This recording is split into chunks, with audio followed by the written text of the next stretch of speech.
नमस्कार शेतकरी मित्रांनो, मी कृषी कन्या योगिता. डाळिंब पिकामध्ये स्टोरेज अवस्था नेमकं कोणती आणि ती कधी सुरू होते?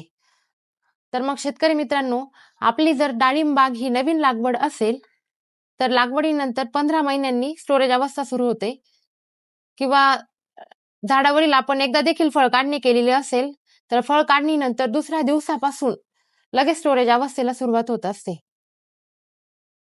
स्टोरेज अवस्थेमध्ये आपण जर योग्य अन्नद्रव्य व्यवस्थापन केलं, तर बहार धरल्यानंतर आहे ना, झाडाला फुलं न येणं किंवा जी काही फुलं आले त्यांची गुणवत्ता चांगली नसणं किंवा फुलं न येता फक्त शेंडेच येणं, पानांचा आकार योग्य नसणं, या समस्येला आपल्याला आहे ना सामोरं जावं लागत नाही. झाडावर फळं किंवा फुलं नसताना ना झाडाची चांगली वाढ होत असते. झाडाचं पोषण चांगलं होत असतं किंवा फळ काढणीनंतर झाडाची झालेली झीज भरून काढण्यासाठी आपल्याला या अवस्थेमध्ये योग्य अन्नद्रव्य व्यवस्थापन करणं ना अत्यंत गरजेचं आहे. ज्या जमिनीमध्ये पाणी धरून ठेवण्याची क्षमता ही चांगली असते किंवा जमीन मध्यम ते भारी स्वरूपाची असते, अशा जमिनीमध्ये स्टोरेज अवस्था ही 3 महिन्यांची असते.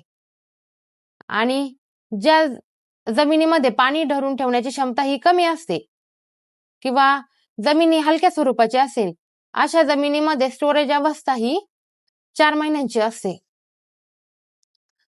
तर मग आपल्याला आहे ना स्टोरेज अवस्थेमध्ये सुरुवातीच्या कालावधीमध्ये आपल्या झाडाला भरपूर पुरेसं पाणी द्यायचंय, जेणेकरून झाडावर ग्रोथ हार्मोनची उत्पत्ती चांगल्या पद्धतीने होणार आहे.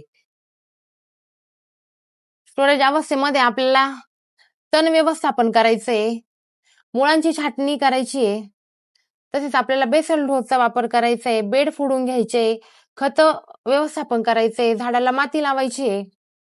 त्यानंतर जे काही झाडावर जुने पानदार सोट असतील ते आपल्याला काढून घ्यायचे, झाडाचा कचरा गोळा करायचे, झाडावरील फळे आणि फुले तोडून घ्यायची, खाली पडलेली जी काही फळे असतील ती आपल्याला गोळा करून घ्यायची.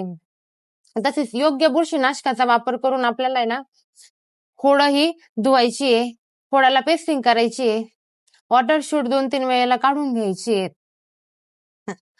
अशी विविध कामे आपल्याला या स्टोरेज अवस्थेमध्ये करायची आहे. मित्रांनो, स्टोरेज अवस्था ही डाळिंब बहार धरल्यानंतर चांगली फुलं निघण्यासाठीची अवस्था असते. त्यामुळे आपल्याला या अवस्थेमध्ये झाडाची काळजी घेणं खूप गरजेचं आहे.